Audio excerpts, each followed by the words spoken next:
Hello everyone, সবাইকে আসসালামু আলাইকুম। আমি Kaif Ifaz and welcome to the 4th episode of Career Stories. ছোটবেলায় আমরা অনেকেই স্বপ্ন দেখি চাঁদে যাওয়ার, মহাকাশ পাড়ি দেওয়ার, একজন অ্যাস্ট্রোনট হওয়ার। কিন্তু এই প্রফেশন থেকে তেমন একটা প্রপার গাইডলাইন নেই এবং আগে বাংলাদেশ থেকে কেউ অ্যাস্ট্রোনট হয় নাই বলে আমরা আসলে এইদিকে আগাই না, অ্যাস্ট্রোনট হয় না, স্বপ্নটা ভুলে যাই, ছেড়ে দেই, অন্য কোনো একটা লাইনে চলে যাই।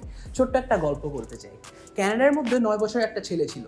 সে স্বপ্ন দেখে সে মহাকাশ পাড়ি দিবে, সে একজন অ্যাস্ট্রোনট হবে। কিন্তু সে সময় ক্যানাডাতে কোনো অ্যাস্ট্রোনট ছিল না। সে কিন্তু চাইলে তার স্বপ্নটা ছেড়ে দিতে পারতো, কিন্তু সে তারপরেও তার স্বপ্নের দিকে এগিয়ে যায় এবং বর্তমানে he is known as the first Canadian astronaut to work in space. His name is Chris Hadfield. এই সেম জিনিসটাই কিন্তু হতে পারে বাংলাদেশি কোনো একজনের সাথে, যদি কিনা আমরা আমাদের স্বপ্নের দিকে এগিয়ে যাই। এখন প্রশ্ন আসতে পারে, ভাইয়া অ্যাস্ট্রোনট হওয়া কি খুবই কঠিন একটা ব্যাপার? এটা কি রিস্কি একটা প্রফেশন? বাংলাদেশ থেকে হওয়া যাবে নাকি বাইরে যেয়ে হতে হবে? কস্টিং কেমন? আর ভাইয়া আমি যদি নিজেকে প্রস্তুত করলাম, কিন্তু যদি আমি যাওয়ার জন্য সিলেক্ট না হয়, আমি যদি যেতে না পারি, তাহলে আমার ব্যাকআপ অপশন কি? আমার কি ক্যারিয়ারে কি আমি একজন ফেলিওর হয়ে যাব? প্রচুর প্রশ্ন, প্রত্যেকটি প্রশ্নের উত্তর দিব আজকের এপিসোডে। আজকে আমার সাথে আছেন বাংলাদেশের first rocket science student in Russia and aspiring astronaut, অর্থাৎ অ্যাস্ট্রোনট হওয়ার পথে। সো আর দেরি না করে লেটস গো।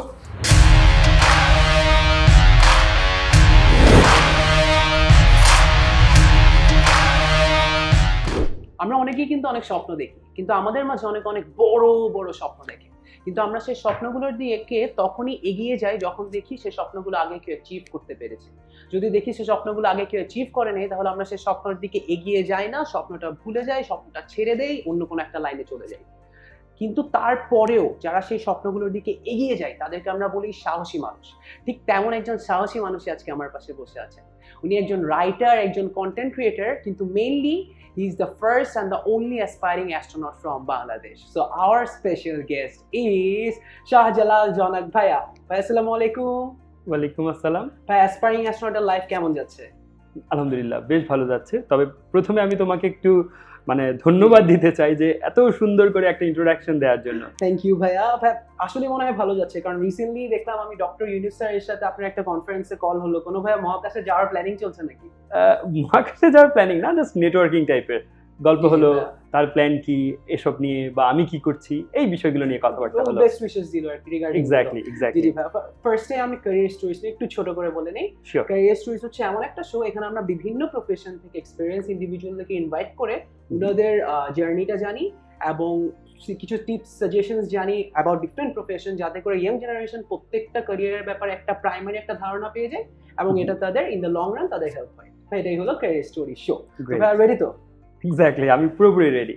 জি ভাই। ভাই ক্যারিয়ার তো অনেক আছে, ডাক্তার আছে, ইঞ্জিনিয়ার আছে, পাইলট আছে, আর আমরা সাধারণত আমরা বড়রা যেটা দেখি যে বড়রা যে ক্যারিয়ারে গেছে আমরা ওটার মধ্যেই ঝাঁপায় পড়ি, আমরা অন্যদিকে আসলে তেমন একটা যাই খুব কম। কিন্তু আপনি তো একদম ডিফারেন্ট একটা ট্র্যাকে গেলেন, এমন একটা প্রফেশন যেখান থেকে বাংলাদেশে কেউই বলতে গেলে যায় না। তো what inspired you or what motivated you to be an astronaut? আচ্ছা, এটা যদি আমি আরেকটু ছোটবেলা থেকে বলি, ছোটবেলা থেকে মূলত আমি হচ্ছে যে একদম গ্রামে বাংলাদেশের বড় হয়েছি। তো সেখান থেকেই মূলত হচ্ছে যে আমরা সে সময় আকাশ দেখতে পেতাম, এখন ঢাকা শহর থেকে যেটা দেখা যায় না খুব একটা। তো আকাশ দেখতে পেতাম, তারা দেখতে পেতাম। তো ওই জিনিসটা কিন্তু আমাকে মহাকাশের দিকে খুব বেশি আকৃষ্ট করে তোলে সেই জিনিসটা। এখনো আমি সময় পেলে আকাশ দেখার চেষ্টা করি, তারা দেখার চেষ্টা করি, যেটা ঢাকা থেকে সম্ভব না, বা আমি যখন গ্রামে থাকি তখন সম্ভব হয়। ইউটিউবে দেখি। এক্স্যাক্টলি। তো ওই তখন থেকে সুপ্ত একটা ইচ্ছে ছিল, বাট যেটা হয় তুমি যেটা বললে যে সবাই আসলে একটা সময় পরে এগুলো ছেড়ে দেয়, অন্য একটা লাইনে চলে যায় যে আমি ডক্টর হব, ইঞ্জিনিয়ার হব, বা হোয়াটএভার, যেটাই তাকে হয়তো বা জীবিকা নির্বাহের জন্য ভালো একটা প্রফেশন হতে পারে সেটাই তারা বেছে নেয়। বাট আমার ক্ষেত্রে যেটা কাজ করলো, আমার কাছে মনে হলো যে জীবন তো একটাই, তাই না? একটু ডিফারেন্ট কিছু ট্রাই করি। হ্যাঁ, মন যেটা চাচ্ছে সেটা কেন করব না? তো সেটার জন্য হয়তো বা এই ছোট্ট একটু ইচ্ছে বা ছোট্ট একটু স্বপ্নকে, ওই জীবন একটাই ভাবনাটাকেই হয়তো বা আমাকে এই দিকে যেতে কিছুটা হলে উদ্বুদ্ধ করেছে। অনেকেরই হয়তো ইন্টারেস্ট থাকে ঠিক, কিন্তু তারা আবার এই জিনিসটা আসলে অন্য লাইনে এই কারণে চলে যায়, মনে করে এটা তো মনে হয় রিস্কি একটা প্রফেশন, কারণ অন্যান্য প্রফেশনে গেলে যেমন সেফ একটা লাইফ লিড করবে, এটাই গেলে হয়তো বা লাইফের রিস্ক থাকে, বা কিছু আবার শোনা যায় কি গেলে আর আসা যাবে না। তারপর আরেকটা দেখলাম, ওটা হচ্ছে এলিসাকে নিয়ে একটা কথা, কি ও আর জীবনে বিয়ে করতে পারবে না। এগুলো কি ভাই সত্য কথা? না, এখন ওই যে বললাম স্পেস জিনিসটা কিন্তু কম বেশি সবারই একটা আকর্ষণের জায়গা থাকে, সবাই এটা নিয়ে খুব মজা পায়। সো গণমাধ্যমরা যেটা করে, কিছু কিছু গণমাধ্যম যে এই জিনিসগুলোকে এমনভাবে মানুষের সামনে উপস্থাপন করে, মানুষ আরো মজা পায়, তাদের ওই গণমাধ্যমের কাটতি বেড়ে যায়। সো অ্যালিসাকে নিয়ে যে কথাগুলো সেগুলো কোনোটাই সত্য না, সবগুলোই রিউমার। গুগল করলে এগুলো জানা যাবে উনিও সবকিছু। একজন অ্যাসপায়ারিং অ্যাস্ট্রোনট আপনার মতো। এক্স্যাক্টলি, আমার মতো একই রকম। সে হচ্ছে ইউএসএ, আমি বাংলাদেশের, বাংলাদেশের। পার্থক্য এতটুকুই। জি জি ভাই। আর ভাই এটা কি রিস্কি প্রফেশন, মানে গেলে মানে লাইফের রিস্কি থাকে? লাইফের রিস্ক তো প্রত্যেকটা প্রফেশনেই আছে আমার কাছে মনে হয়। জি, জি। হ্যাঁ, সো ওই হিসাবে বলতে গেলে ততটা রিস্ক নেই, বরং হচ্ছে এটা খুব চ্যালেঞ্জিং। মানে সবাই এই কাজটা করতে পারে না, সবার দ্বারা সবকিছু হয় না। হ্যাঁ। কারণ ওয়ার্ল্ডের সবচেয়ে স্মার্ট মানুষগুলোকে আসলে মহাকাশচারী হিসেবে সিলেক্ট করা হয়। ঠিক যেহেতু আছে। আমি একজন অ্যাসপায়ারিং অ্যাস্ট্রোনট, এখন আমি নিজেকে অ্যাস্ট্রোনট হওয়ার জন্য নিজেকে প্রস্তুত করছি। সো আমি নিজেও জানি না আমি ফাইনালি স্পেসে যেতে পারবো কিনা, but I want to be an astronaut. আমি সেটার জন্য কাজ করে যাচ্ছি। ওয়ার্ল্ডের সবচেয়ে স্মার্ট যে মানুষগুলো, তাদেরকেই ফাইনালি সিলেক্ট করা হয়। জি জি ভাই, আমি বিগত 1 মাস ধরে আপনার সাথে ইন্টারঅ্যাক্ট করে এটা বুঝতে পেরেছি। এখন ভাই কাজের কথা যদি বলি, তাহলে Exactly. আমরা যারা নরমাল মানুষ, আমরা সবাই জানি হচ্ছে অ্যাস্ট্রোনট মানে হলো চাঁদে যাবে, পতাকা নিয়ে যাবে, ছবি তুলবে, চলে আসবে, শেষ। এটা হ্যাঁ। হচ্ছে মানে অনেকের ধারণা। আচ্ছা, হ্যাঁ, কিন্তু হ্যাঁ। অ্যাকচুয়ালি অ্যাস্ট্রোনটের কাজগুলো কি?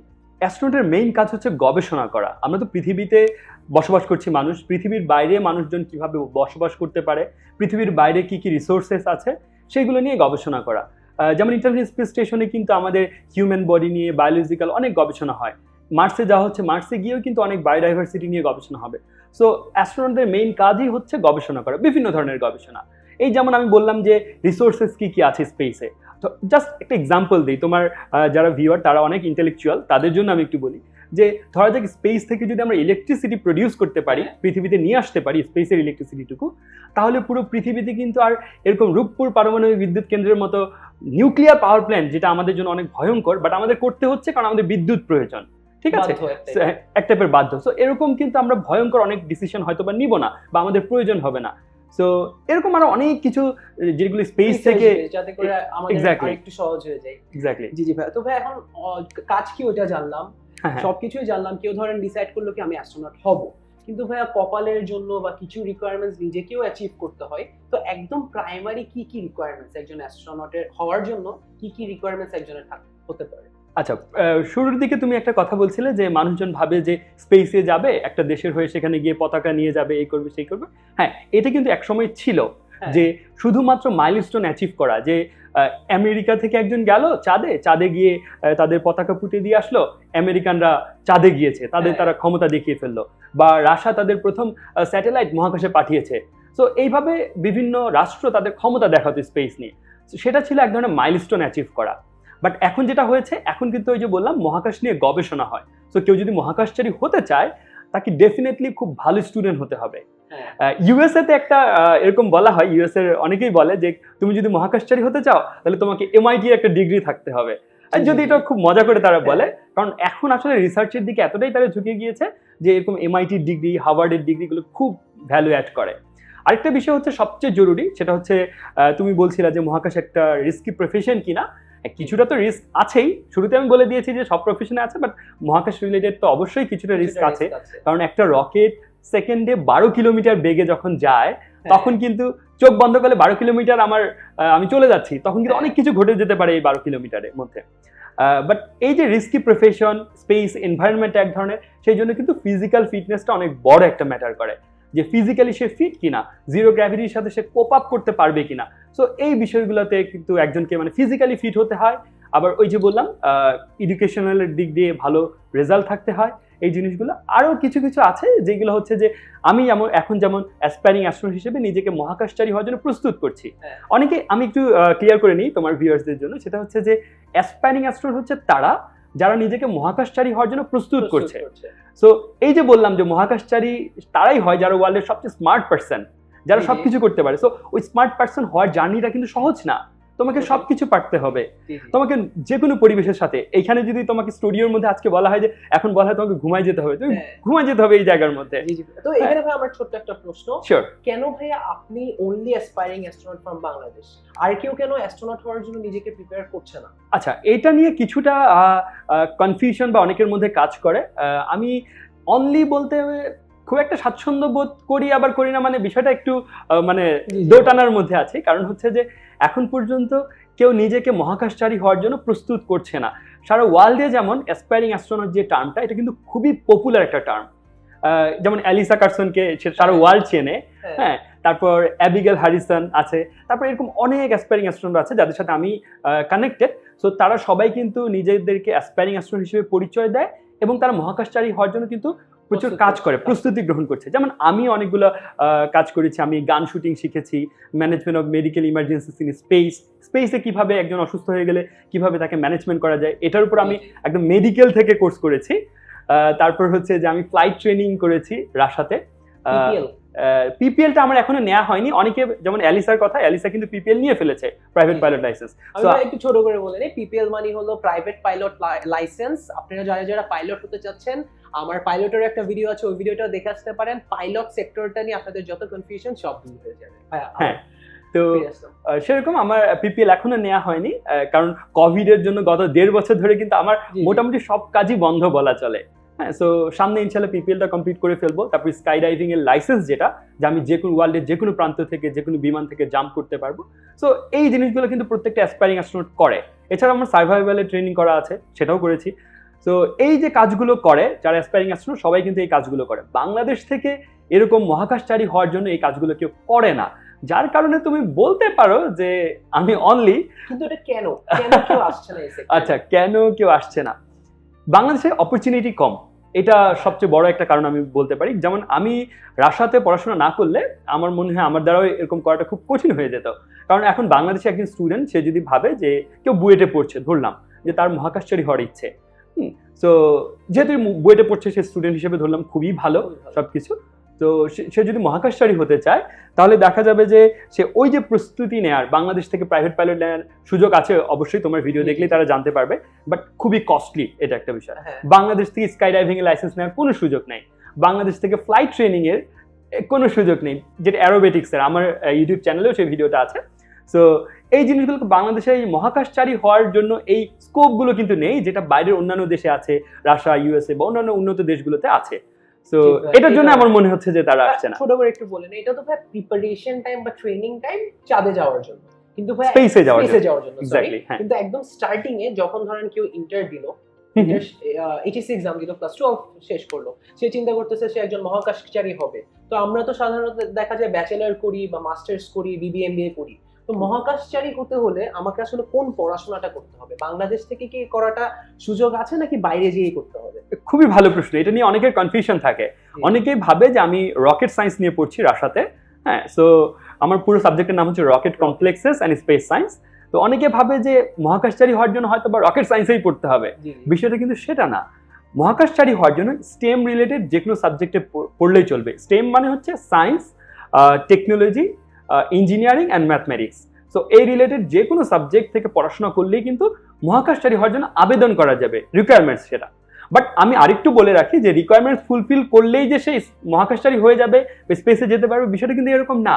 তাকে জানতে হবে যে আমি কোন সাবজেক্ট নিয়ে পড়লে আমার জন্য ভালো হবে। যেমন স্পেসে এখন গবেষণাগুলো করা হচ্ছে বায়োলজিক্যাল গবেষণা। সো কেউ যদি অ্যাস্ট্রোবায়োলজি নিয়ে পড়াশোনা করে, যে স্পেসের বায়োলজি কিরকম, সেটা যদি তার জন্য খুব ভালো হয়। কেউ যদি স্পেস এনভায়রনমেন্ট নিয়ে পড়াশোনা করে, তার কিন্তু স্পেসে যাওয়ার প্রবাবিলিটি বেড়ে যায়। আমি পড়াশোনা কি বাংলাদেশ থেকে নাকি বাইরে যাই? আরেকটু আমি শেষ করে তারপর বলছি। আবার কেউ যদি দেখা যায় যে অ্যারোস্পেস ইঞ্জিনিয়ারিং বা রকেট সায়েন্স নিয়ে পড়ে, তারও কিন্তু পসিবিলিটিস বেড়ে যায়, কারণ এই বিষয়গুলো নিয়ে কিন্তু স্পেস ইন্ডাস্ট্রিটা ডিল করে। এখন বিষয় হলো যে বাংলাদেশ থেকে পসিবল কিনা। আমি যেই স্পেসিফিক যে সাবজেক্টগুলোর কথা বললাম, অ্যাস্ট্রোবায়োলজি বা হচ্ছে যে তোমার স্পেস এনভায়রনমেন্ট বা রকেট সায়েন্স, এগুলো তো বাংলাদেশে পড়াশোনা করা হয় না, বাংলাদেশে পড়ানো হয় না, হ্যাঁ, সুযোগটা নেই। বাট বাংলাদেশে ইঞ্জিনিয়ারিং কিন্তু অন্যান্য সাবজেক্ট আছে, সে রিকোয়ারমেন্ট ফুলফিল করতে পারবে। হয়তো বা সে বাংলাদেশ থেকে বিএসসি কমপ্লিট করলো, তারপর হয়তো বা বাইরের দেশে গিয়ে একটু টাইম কনজিউমিং এক্স্যাক্টলি। জি ভাই। তো ভাই এখন আসে একটা মেইন ইম্পর্টেন্ট পয়েন্ট, ওটা হলো ভাই কস্টিং। অনেকেই দেখা যায় এইচএসসি বা ক্লাস 12 শেষ করার পরে যাদের ধরেন অর্থের তেমন কোনো একটা প্রবলেম নেই, তারা প্রাইভেটে পড়তে পারে। আবার যাদের একটু প্রবলেম, একটা অপশন আছে পাবলিক ইউনিভার্সিটি, যেটা কিনা খুবই ভালো। তো ভাইয়া অ্যাস্ট্রোনট হওয়ার ক্ষেত্রে কি কস্টিং এ এমন কোনো স্কোপ আছে, বা কস্টিংটা অ্যাকচুয়ালি কেমন? আচ্ছা, স্কলারশিপের কি চান্সেস আছে মেইনলি? না, অ্যাস্ট্রোনট হওয়ার ক্ষেত্রে যারা অ্যাসপায়ারিং অ্যাস্ট্রোনট, তারা প্রত্যেকেই দেখা যায় যে নিজের কস্টিং এ কিন্তু এই কাজগুলো করে থাকে। আমি যত ধরনের ট্রেনিং বা সবকিছু নিয়েছি, কিছু কিছু আমার ইউনিভার্সিটি থেকে, যেমন সার্ভাইভাল ট্রেনিংটা, সেটা আমার ইউনিভার্সিটি থেকে করার সুযোগ হয়েছিল। সেটা আমাদের একটা সামার ক্যাম্প টাইপের ছিল, কেউ চাইলে যেতে পারবে, না চাইলে, বাট ওখানে খুব সার্ভাইভাল যেই বিষয়গুলো শেখানো হয়, সেই জন্য আমি মূলত গিয়েছিলাম। সো এছাড়া বাকি সবকিছু কিন্তু আমাকে নিজের টাকা দিয়ে করতে হয়েছে। আবার বাইরের দেশে যেটা দেখা যায় যে বিভিন্ন প্রতিষ্ঠান স্পন্সর করে তাদের তো স্কলারশিপই আছে। আমি রকেট সায়েন্স নিয়ে পড়ছি, স্কলারশিপ নিয়ে 100% স্কলারশিপ নিয়ে রাশিয়াতে, এটা রাশিয়ান ফেডারেশন স্কলারশিপ। আর এছাড়া যদি আমি আমার ট্রেনিং এর যে বিষয়গুলো সেগুলো কিন্তু আমি নিজের কস্টিং এ করছি। আবার অ্যালিসার কথা তুমি যেটা বললে, অ্যালিসা কিন্তু বিভিন্ন জায়গা থেকে প্রতিষ্ঠান থেকে কিন্তু সেই স্পন্সর নেয়। ধরা যাক যে কোনো শু কোম্পানি আমাকে বললো যে তারা আমাকে স্পন্সর করবে আমার কোনো একটা ফ্লাইট ট্রেনিং এর জন্য বা কোনো একটা পিপিএল এর জন্য, এরকমটা হতে পারে। বাংলাদেশ থেকে অনেক স্পন্সর করতে পারে, হ্যাঁ চাইলে কেউ যদি করতে পারে ডেফিনেটলি। এখন যদি কোনো প্রতিষ্ঠান এসে আমাকে বলে যে জোনাক তুমি স্কাই ডাইভিং করবা, তোমার জন্য আমরা হচ্ছে যে আমরা স্পন্সর করছি, তুমি যে স্কাই ডাইভিং এর সবকিছুর সময় আমাদের একটা প্রমোশন করে দিবা বা এরকম কোনো কিছু, এরকমটা হয়। অনেক অ্যাসপায়ারিং অ্যাস্ট্রোনট আছে যারা অন্য ব্র্যান্ডের প্রমোশনের বিপরীতে তারা বিভিন্ন ধরনের স্পন্সরশিপ নিয়ে থাকে। তো ভাই আমার অ্যাকচুয়ালি পড়াশোনাটা কমপ্লিট করতে হবে, তারপরে ট্রেনিং করে নিজেকে প্রিপেয়ার করতে হবে। তো আমি যে যাব মহাকাশে, যাবোটা কি করে, মানে কোথায় আমার সিলেক্ট হতে হবে, কারা আমাকে নিয়ে যাবে? বিভিন্ন স্পেস ইন্ডাস্ট্রিতে, মানে বিভিন্ন স্পেস এজেন্সি বিভিন্ন দেশের, সেটা নাসা ইউএস এর ক্ষেত্রে, রাশিয়ার ক্ষেত্রে রসকসমস, কয়টা আছে ভাইয়া? এরকম ওয়ার্ল্ডে তো অসংখ্য আছে। অসংখ্য বলতে মানুষ পাঠায় এরকম আছে 5টার মতো, ঠিক আছে। তবে এগুলো বাড়ছে কিন্তু ডে বাই ডে। এখন আমরা ভিডিও শুট করছি, এই মুহূর্তে তোমার ইয়া থেকে মানুষ পাঠানো তার পরিকল্পনা, চায়না থেকে তো মানুষ গিয়েছে কিছুদিন আগে। ইউনাইটেড আরব আমিরাটস খুবই ভালো করছে, এরা মঙ্গলে পর্যন্ত তাদের হচ্ছে একটা প্রোব পাঠিয়েছে। সো মানে সামনে আরো বাড়বে স্কোপ গুলো। বাংলাদেশ থেকে একটু বলে রাখি যে বাংলাদেশ থেকে যেহেতু মহাকাশে মানুষ পাঠানোর সুযোগ নেই, সো সিলেক্টেড হওয়ার সুযোগ কিন্তু এই মুহূর্তে বাংলাদেশ থেকে নেই। তাহলে প্রশ্ন হতে পারে আপনি কেন করছেন বা আমি কোন দিকে এগোচ্ছি। বিষয়টা হলো আমি বাংলাদেশ গভর্নমেন্ট যখন চিন্তা করবে যে আমি স্পেসে মানুষ পাঠাবো, তখন সেটা জানি না কপালে আল্লাহ কি লিখে রেখেছেন, বাট যে বিষয়টা হলো যে তখন কিন্তু কেউ যদি, সরকার যদি ভাবে যে মানুষ পাঠাবো আমরা স্পেসে, তখন একজনকে নতুন করে তৈরি করতে হবে, তাকে ট্রেন আপ করতে হবে, এই করতে হবে সেই করতে হবে, তখন একটা লং প্রসেসের মধ্যে দিয়ে যাবে। সেই লং প্রসেসের মধ্যে দিয়ে যেন যেতে না হয়, তখন যেন সরকার চাইলেই আশেপাশে দু একজনকে খুঁজে পেতে পারে। সেই জন্য হয়তো বা আমি সেই স্টেপটা নিয়েছি যে আমি প্রস্তুতি গ্রহণ করছি, সরকারের যখন প্রয়োজন হবে দেশের জন্য মানুষ পাঠানো, তখন হয়তো বা আমি যাব। অনেক সেক্টর দিয়ে তো আমাদের দেশে এগিয়ে যাচ্ছে ইনশাআল্লাহ। খুব রিসেন্টলি আমরা এই অ্যাস্ট্রোনমি সেক্টরে আমাদের দেশে এগিয়ে যাবে ইনশাআল্লাহ। জি ভাই, এরপরে আপনি যখন বাইরে গেলেন পড়াশোনা কমপ্লিট করতে, বাইরে স্টাডি এক্সপেরিয়েন্সটা কেমন ছিল? কারণ আপনি তো বাংলাদেশ থেকে বলতে গেলে ওখানে একলাই ছিলেন, তো ওখানে কি সবার সাপোর্টটা পেয়েছেন বা স্টাডি এক্সপেরিয়েন্সটা কেমন অ্যাকচুয়ালি? যেহেতু রাশিয়াতে আমি পড়াশোনা করছি, সেখানে একটা খুব কঠিন বিষয় হচ্ছে যে আমাকে রাশিয়ান ভাষাতে পড়াশোনা করতে হচ্ছে। সো এটার এক্সপিরিয়েন্স একদিক দিয়ে মজার, আবার একদিক দিয়ে কিন্তু হচ্ছে যে খুবই কঠিন একটা বিষয়। বাট আমি এনজয় করতেছি, এখন পর্যন্ত সবকিছু আমার ভালোই যাচ্ছে। আরেকটা বিষয় হচ্ছে যে যারা মহাকাশচারী হতে চায় তাদের কিন্তু রাশিয়ান ভাষা জানাটাও কিন্তু বড় একটা বিষয়। কারণ হচ্ছে স্পেসে যদি দুটো দেশ খুব ভালো মতো লিড করে, সেটা হচ্ছে ইউএসএ এবং রাশিয়া। এবং ইন্টারন্যাশনাল স্পেস স্টেশনের অনেক জায়গাতে কিন্তু রাশিয়ান অনেক কিছু সেট আপ করা। সো যারা আমেরিকান অ্যাস্ট্রোনট তাদেরকে কিন্তু ওই রাশিয়ান ভাষা জানতে হয়, শিখতে হয়, তাদের ট্রেনিং এর একটা অংশই থাকে যে রাশিয়ান ভাষা তাকে পারতে হবে। আবার রাশিয়ান যারা অ্যাস্ট্রোনট, কসমোনট, রাশিয়ানদেরকে কসমোনট বলা হয়, রাশিয়ান যারা কসমোনট তারা কিন্তু ইংলিশ তাদেরকে পারতে হয়, যদিও রাশিয়ানরা খুব একটা ইংরেজি পারে না, বাট কসমোনটদের ইংরেজি পারতে হয়। সো স্পেসে গিয়ে কিন্তু এই আমেরিকানরা রাশিয়ানদের সাথে রাশিয়ান ভাষায় কমিউনিকেট করে এবং রাশিয়ানরা চায় তাদেরকে ইংরেজিতে সবকিছু কথা বলতে। সো ভাষা শেখার যে একটা বিষয়, আমি যেহেতু মানে আমি এটাকে অ্যাকসেপ্ট করে নিয়েছি যে অন্য ভাষায় পড়াশোনা, বাট আমার কাছে মনে হচ্ছে যে এটা আমার আবার মহাকাশচারী হওয়ার জার্নিটাকেও অনেক স্মুথ করে তুলবে, যে এই ছেলেটা রাশিয়ান ভাষায় পড়াশোনা করেছে। আমরা বাঙালি সবাই কম বেশি ইংরেজি তো পারি, বাট রাশিয়ান ভাষা ইন্টারঅ্যাক্ট করতে একটু ইজি হবে। এক্স্যাক্টলি। তো ভাই এক্সপেরিয়েন্সটা কেমন ছিল? হ্যাঁ, এক্সপেরিয়েন্সটা হচ্ছে যে আমি যেহেতু একাই, সো সবাই একটু অবাক হতো যে একাই আমি সব রাশিয়ান স্টুডেন্ট, আমি সেখানে একজন বাঙালি, মানে খুবই তারা হেল্প করে সবাই, বাট এটাকে আমার কাছে মনে হতো যে ওরা কিভাবে দেখে আমি বুঝতে পারি না, বাট সবাই কিন্তু খুবই হেল্পফুল। আমি কোনো সমস্যায় পড়লে তাদেরকে জিজ্ঞেস করলে তারা বলে দেয় এটা এভাবে, এটা এভাবে, এটা এভাবে। সো সবকিছুই ভালো যাচ্ছে। আমার কাছে মনে হচ্ছে যে এক্সপেরিয়েন্সটা খুবই মজার একটা এক্সপেরিয়েন্স। সবসময় নতুন কোনো কিছু শিখতে হচ্ছে, তো এটাই ভালো লাগে। একটা ইন্সপিরেশনও কাজ করে কি আপনি আপনার কান্ট্রিকে রিপ্রেজেন্ট করছেন। এক্স্যাক্টলি। আবার ওই আমি যে বিশ্ববিদ্যালয়ে পড়ছি সেটা হচ্ছে বামন মস্কো স্টেট টেকনিক্যাল ইউনিভার্সিটি। তো সেখানে আসলে মূলত রাশিয়ার অনেক মানে কসমোনট তারা কিন্তু ওই বিশ্ববিদ্যালয় থেকে পড়াশোনা করেছে। ওই বিশ্ববিদ্যালয়ে কিন্তু একটা স্পেস এনভায়রনমেন্ট পাওয়া যায়, যে জিনিসটা কিন্তু আমার খুবই ভালো লাগে। আমার কাছে মনে হচ্ছে যে আমি যেই পথ দিয়ে হাঁটছি সেই পথ দিয়ে কোনো একজন মহাকাশচারী অলরেডি হেঁটে গিয়েছে। আমি যেই বেঞ্চে বসে ক্লাস করছি সেটাতে হয়তো বা অন্য কেউ একদিন ক্লাস করেছিল। সো এই সাপোর্টটা কি ভাই পাওয়া যায়? মানে তাদের মেন্টর? এক্স্যাক্টলি, তাদের সাপোর্টটা পাওয়া যায়। আমাদের বিশ্ববিদ্যালয়ে পড়াশোনা করেছেন একজন রাশিয়ান কসমোনট, অ্যাক্টিভ কসমোনট, মানে এখনো সে রানিং, সে হচ্ছে কসমোনট হিসেবে আছে, হ্যাঁ কাজ করে যাচ্ছে, একজন মহাকাশচারী। তার নাম হচ্ছে অলেগ আর্তমেভ। তার সাথে আমার বেশ ভালো সম্পর্ক। এখানে হচ্ছে যে অনেক অ্যাসপায়ারিং অ্যাস্ট্রোনট কিন্তু বিভিন্ন বড় বড় মহাকাশচারীদের কাছ থেকে কিন্তু এই সাপোর্টটা নিয়ে থাকে, মেন্টরশিপটা নিয়ে থাকে। সো আমার ক্ষেত্রে যদি অনেক ভালো একটা সম্পর্ক, উনার রাশিয়ার প্রেসিডেন্টের সাথে খুব ভালো সম্পর্ক, আমি মজা করে একটা পোস্ট দিয়েছিলাম একবার। হ্যাঁ, সো ওনার সাথে আমার বেশ ভালো সম্পর্ক। উনি আমাকে গ্রুম করে যে জোনাক তুমি এটা করো, এখান থেকে এটা পড়ো, এই কাজগুলো করে ফেলো, যেটা আমাকে আসলে মহাকাশচারী হওয়ার জন্য খুব বেশি সাপোর্ট করছে। এবং আমি যদি ফিউচারে স্পেসে যাই, আমি এই মানুষটার প্রতি অনেক বেশি কৃতজ্ঞ থাকবো যে উনি আমাকে গ্রুম করেছে এই বিষয়টা। এখন ভাই টাইমিংটা নিয়ে একটু কথা বলতে চাই। আমরা জানি আমরা পড়াশোনা করলে 4 থেকে 6 বছর পড়াশোনা কমপ্লিট করে ব্যাচেলর মাস্টার্স, এরপরে কাজে চলে যাই। তো ভাই অ্যাস্ট্রোনট হওয়ার জন্য ধরেন আপনি মহাকাশচারী হিসেবে মহাকাশে যাবেন, তো ওই প্রিপারেশন টাইমটা কত লাগতে পারে, ডিউরেশনটা? টাইমিং এর ক্ষেত্রে যদি আমি বলি, সেটা হচ্ছে যে পড়াশোনা যদি গ্র্যাজুয়েশন কেউ কমপ্লিট করে, তারপর এখন যেহেতু যারা গবেষক তাদেরকে বেশি প্রায়োরিটাইজ করা হয়, তো সেক্ষেত্রে মাস্টার্স বা পিএইচডি হলে বেশি ভালো হয়। যেটা ইউএস এর ক্ষেত্রে এখন দেখা যায় যে ম্যাক্সিমামই পিএইচডি হোল্ডার, যে পিএইচডি কমপ্লিট করে ফেলেছে। সো সেক্ষেত্রে পিএইচডি কমপ্লিট করতে যতদিন সময় লাগে, এই ক্ষেত্রে আগে যেটা ছিল যে মিলিটারি পার্সনদেরকে ওই যে মাইলস্টোন অ্যাচিভ করার জন্য যখন আসলে কোনো গবেষণা করতে হবে না, শুধু যেতে হবে, তখন কিন্তু মিলিটারি পার্সনদেরকে প্রচুর নেওয়া হতো। এখন যেটা কমে গিয়েছে, আগে ফিজিক্যাল ফিটনেসটা বেশি দেখা হতো। সো সেক্ষেত্রে ওই পড়াশোনা শেষ করতে যেই সময়টা লাগে এটা, এবং পরবর্তীতে আমার কাছে মনে হয় যে প্রত্যেক স্পেস এজেন্সি 1-2 বছর পর পর বা 1 বছর পর পরই রিকোয়ারমেন্টস মানে অ্যাপ্লিকেশন চেয়ে থাকে। সো তখন অ্যাপ্লাই করলে হয়ে যায় এটা। আর আমি যেই কাজটা করছি, যে মহাকাশের জন্য প্রস্তুতি নিচ্ছি, এটা কিন্তু এই পড়াশোনার সময়টুকুতে যারা কমপ্লিট করে ফেলে তাদের জন্য কিন্তু বেশ ভালো। কেউ যদি ভাবে যে আমি আমার গ্র্যাজুয়েশন কমপ্লিট করার পরে আসলে প্রস্তুতিগুলো নিব, সেটা কিন্তু ঠিক হবে না। আমার পড়াশোনা এই দিক দিয়ে চলছে, এই দিক দিয়ে কিন্তু আমি মহাকাশচারী হওয়ার জন্য প্রস্তুতি নিচ্ছি। ভাই একটা অপশন কিন্তু আছে যে ধরেন কেউ গ্র্যাজুয়েশন শেষ করলো, পরে চিন্তা করলো আমি মহাকাশচারী হব, লাইফটাইম নতুন একটা এক্সপেরিয়েন্স, তাহলেও কিন্তু অপশন আছে। ডেফিনেটলি অপশন আছে। মহাকাশচারীর জন্য প্রিপারেশন অনেকে নিবে, মহাকাশচারী হওয়ার জন্য, স্পেসে যাওয়ার জন্য অনেকেই প্রিপারেশন নিবে, নিজেকে প্রস্তুত করবে, কিন্তু সবাই হয়তো বা যে 5টা এজেন্সির কথা বললেন ওখানে হয়তো সিলেক্ট হবে না, যে কোনো একটা কারণে হতে পারে যে সে স্পেসে যেতে পারছে না। তো ওই ক্ষেত্রে কি মানে তার আর কোনো অপশন থাকবে না? তার ব্যাকআপ অপশন কি? যদি আমি না যেতে পারি তাহলে আমি কি প্রফেশনে যেতে পারি, ব্যাকআপটা কি? হ্যাঁ, ব্যাকআপটার ক্ষেত্রে হচ্ছে যে আমার ক্ষেত্রে এক্সাম্পলটা দেই। আমি রকেট সায়েন্স নিয়ে পড়ছি, রাইট? সো আমি পড়াশোনা শেষ করলে আমি একজন রকেট ইঞ্জিনিয়ার বা রকেট সায়েন্টিস্ট, যেটাই বলো না কেন, আমার কাজ কিন্তু হবে বিভিন্ন রকেট ইন্ডাস্ট্রিতে বা এরোস্পেস ইন্ডাস্ট্রিতে। সেখানে আমার কাজ হবে রকেট বানানো, রকেটের ডিজাইন করা, এই করা সেই করা, এইসব নিয়ে। এটা কিন্তু আমার মেইন কাজ। মহাকাশে যাওয়া কিন্তু আমার মেইন কাজ না।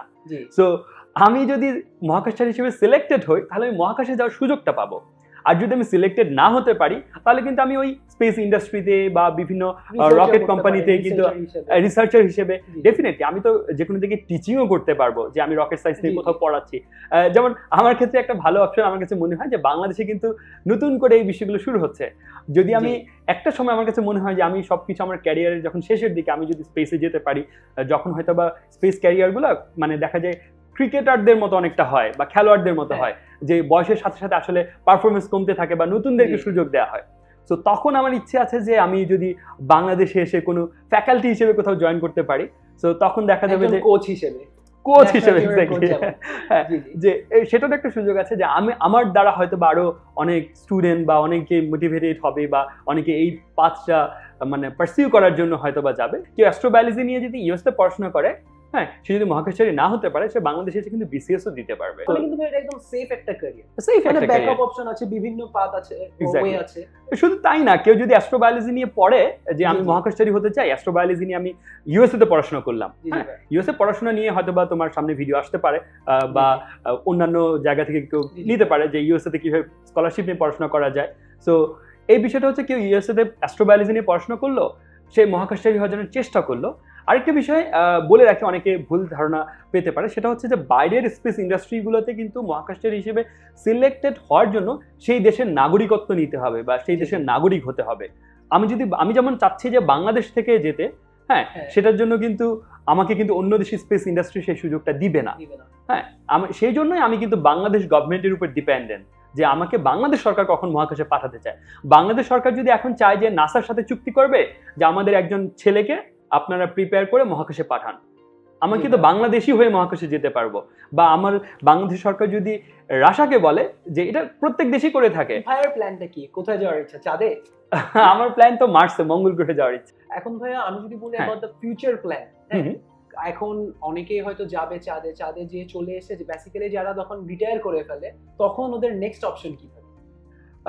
রিটায়ার করে ফেলার পরে সবাই দেখা যায় কি যে বিভিন্ন সোশ্যাল ওয়ার্কের সাথে যুক্ত হয়। জি, মানে বিভিন্ন মহাকাশচারীর ক্ষেত্রে আমি দেখেছি তারা বিভিন্ন ধরনের সোশ্যাল ওয়ার্কের সাথে যুক্ত হয়। তারা অন্যান্য মানুষদেরকে আসলে মোটিভেট করার ট্রাই করে, তাদের ড্রিম পারসিউ করার জন্য এই ধরনের কাজ করে।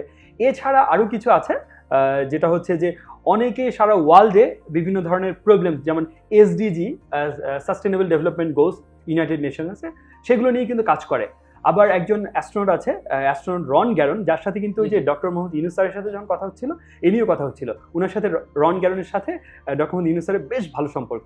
সো অ্যাস্ট্রোনট রন গ্যারন কিন্তু একটা কাজ করছে যে অরবিটাল পার্সপেক্টিভ নিয়ে কাজ করছে। অরবিটাল পার্সপেক্টিভ মানে হচ্ছে স্পেস থেকে পৃথিবীটাকে দেখতে কিন্তু মনে হয় যে বর্ডারলেস, কোনো বর্ডার নেই।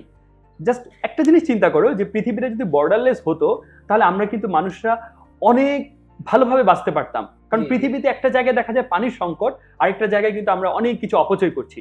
সো বর্ডারলেস একটা পৃথিবী যদি চিন্তা করা যায়, পৃথিবীর মানুষরা মিলে কিন্তু আমরা খুব সুন্দর একটা পৃথিবী গড়ে তুলতে পারবো। সো এরকম অনেক সুন্দর সুন্দর হিউম্যানিটির জন্য কাজ করে মহাকাশচারীরা। তবে এখন আমি যদি সব শেষে বাংলাদেশের কথা বলি, তাহলে ভাইয়া বাংলাদেশের কি মনে হয় কবে যেতে পারে বাংলাদেশ থেকে কেউ? এটা তো আসলে পুরোপুরি গভর্নমেন্টের উপর ডিপেন্ড করছে, বাট আমার কাছে মনে হয় খুব শীঘ্রই হবে। যে আমি তার মধ্যে নিজেকে প্রস্তুত করে ফেলতে পারবো কিনা, তবু আমার মনে হয় সন্দেহ তৈরি হচ্ছে যে যেন বাংলাদেশ থেকে পাঠানোর আগে যেন আমি নিজেকে প্রিপেয়ার করে ফেলতে পারি। কারণ বাংলাদেশ এত দ্রুত এগোচ্ছে এই স্পেস সেক্টরটাতে, সো মনে হয় খুব শীঘ্রই হবে। কারণ আমাদের প্রথম স্যাটেলাইট পাঠানো হয়ে গিয়েছে, দ্বিতীয় স্যাটেলাইটের কাজ চলছে। সো আমরা একটা গ্রোয়িং কান্ট্রি এবং খুব দ্রুত এই বিষয়গুলো নিয়ে আমরা কিন্তু গ্রো করছি। আমার মনে হয় খুব দ্রুতই হবে। আর ভাই সব শেষে যারা কিনা ধরেন মহাকাশচারী হতে চায় বাংলাদেশ থেকে, তাদের জন্য কিছু টিপস, যেহেতু আপনি এই ফিল্ডেই আছেন, এই ফিল্ডের ব্যাপারে অনেক বেশি আইডিয়া, এক্সপেরিয়েন্স, তো তাদের জন্য কোনো টিপস বা সাজেশন যদি দিয়ে দিতেন অডিয়েন্সদেরকে।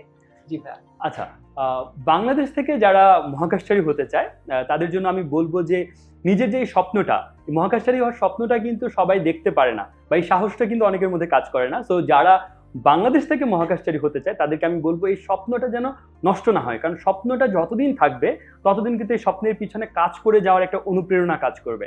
সো বাংলাদেশ থেকে যেহেতু অনেক সুযোগ টুযোগ একটু কম, সো স্বপ্নটাকে জিইয়ে রাখাটা কিন্তু অনেক বেশি জরুরি একটা বিষয়। আর আরেকটা বিষয় আমি বলবো যে মহাকাশচারী হওয়ার জন্য, যেটা আমরা এই ইন্টারভিউ শুরুর দিকে বলছিলাম আমাদের এই কথোপকথনে, যে সবচেয়ে স্মার্ট মানুষগুলোকে কিন্তু মহাকাশচারী হিসেবে সিলেক্ট করা হয়। সো নিজেকে যতভাবে সেরকমটা করা যায়, যে সবকিছু একজন সবকিছুতে পারদর্শী হবে না, বাট সব বিষয়ে তার ধারণা থাকা, সব বিষয়ে নলেজ থাকা, চারপাশে কি ঘটছে, আমি হয়তো বা এখানে শুট করছি বা কথা বলছি, বাট আমার আশেপাশে কি ঘটছে, এই বিষয়গুলো নিয়ে কিন্তু নিজেকে একটা বিস্তর ধারণা রাখা, এই বিষয়গুলো নিয়ে কিন্তু আসলে নিজেকে প্রস্তুত করা একজন স্মার্ট মানুষ হিসেবে, এটা করলে আমার কাছে মনে হয় যে অনেকটা এগিয়ে যাওয়া যাবে মহাকাশচারী হওয়ার পথে। জি ভাইয়া, thank you so much for joining me in this show. It was a lovely conversation ভাইয়া, thank you so much ভাইয়া। আর আমার খুব ভালো লাগবে যে তোমরা এই সুন্দর একটা আয়োজন করেছো। এখান থেকে যদি কেউ ইন্সপায়ার হয়ে কেউ যদি আসলে মহাকাশচারী হওয়ার স্বপ্ন দেখে বা মহাকাশচারী হওয়ার জন্য যাত্রা শুরু করে, আমার কাছে মনে হবে যে সেটা আমাদের বড় পাওয়া বা আমাদের পরিশ্রমটা সার্থক। থ্যাংক ইউ ভাই, ইনশাআল্লাহ খুব রিসেন্টলি আপনি বাংলাদেশকে এই সেক্টর থেকেও এগিয়ে নিয়ে যেতে পারবেন। আচ্ছা, দোয়া করো আমার জন্য, সবার জন্য শুভকামনা, তোমাদের সবার জন্য শুভকামনা। Thank you so much. Thank you so much everyone for joining me in this show. আশা করি এই ভিডিওটা ভালো লাগছে আপনাদের সবার।